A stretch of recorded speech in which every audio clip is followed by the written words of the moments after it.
Hey there, Internet. Today I'm reviewing Godzilla Minus one of my favorite movies of the year. This is just a really fun sort of action monster movie. Highly recommend you check it out while it's in theaters. I was lucky enough to get a screener copy sent to me from the distributor Toho because I vote on the Visual Effects Society. So I got to enjoy watching this a couple times over the holiday break, and let me tell you, this film is really a great one. It's a good movie to watch with kids, and overall, the film just really impressed me. The story kept you engaged and interested.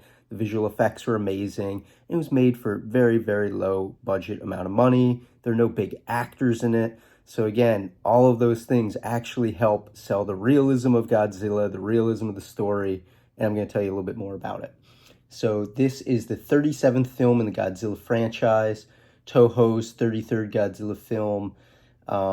It was directed by Takashi Yamazaki, and he wrote the script over 3 years, taking influence from Godzilla 54, Jaws 1975, the films of Miyazaki, so Spirited Away, all those sort of things, and then Godzilla, Mothra, and King Ghidorah from 2001. I haven't seen that last one. And definitely you can see the influence of Godzilla or of Jaws in one specific section of the movie where Godzilla is underwater chasing after this tiny boat, and you're like, what were these people thinking this little boat could take on Godzilla?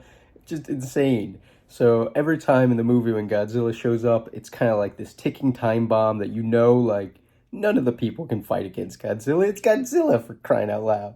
And yet they keep wanting to try to do it. It also is a great reflection on World War II and the atomic bomb. So this is a good movie to pair up next to Oppenheimer. But basically, throughout the movie, they're constantly referencing World War II. The film, I think, primarily takes place in 1947, so right after the war. And the main character was to be a suicide plane person, a kamikaze. And they end up not doing that, and so they're disgraced by their family and their culture and this and that, and they want to make it up by getting after Godzilla and taking Godzilla down a notch.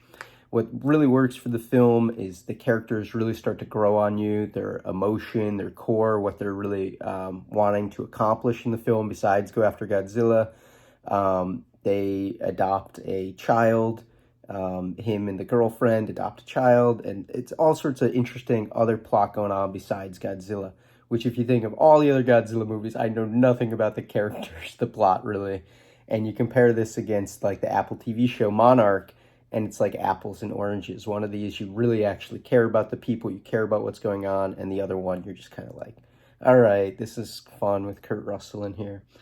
I think it is also an incredible visual effects film. The director was previously a visual effects supervisor, so I think they bring a lot of their technical skills into making this film.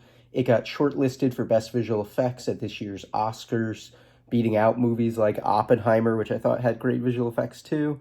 There is a black and white version that's going to be released in Japan on January 12th, so definitely if you're interested in black and white, check that out. But overall, I found this movie to be extremely well done and fun. It actually does start in 45, near the end of World War II. Sorry, correction on that. And then it jumps around to 47. And again, I don't want to give away too much of the plot because that's a lot of the fun of it. The script was incredibly well written, well thought out. They definitely don't think that their audiences are slow. They think you're really smart and quick, and you're kind of ahead of the game guessing what's going to happen. What else can I tell you about this movie? I'm reading right now all of the details on Wikipedia. They drew inspiration from the 2011 Fukushima nuclear disaster and other post-war Japan films about anti-war trauma, hope, and guilt and redemption.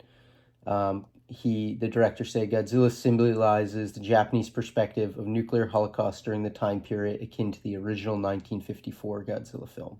So they're really paying homage back to the original movie and what occurred in Japan to make that film pop out. Other interesting things to note about the movie is the budget was under 15 million. That is pretty incredible for a film with this much visual effects in it. Normally these type of movies are like 50 million, 100 million. Killers of the Flower Moon, which had like no visual effects, 200 million. Napoleon, 200 million. So this movie was 15 million, under 15 million, and it made so far 74 million at the box office. And a lot of that money is coming from the US, people who want to go see a foreign language film about Godzilla. So again, something to think about: distributors, filmmakers, what type of movies are connecting with people nowadays. People have gone past the language barrier. As long as you have something interesting happening on screen, you can sell the movie and people will go out and check it out. Word of mouth definitely helped this film when it came out like about a month ago. Everyone who I know went to go see it said, oh, I had heard it was amazing. And certainly every person that I've talked to has loved this film. So that's my 2 cents. Really good movie. 2 thumbs up. Check it out and enjoy it in theaters if you have a theater nearby you. Thank you so much for watching. Hit that like button, subscribe button, notification button to check back tomorrow for the next review. Peace.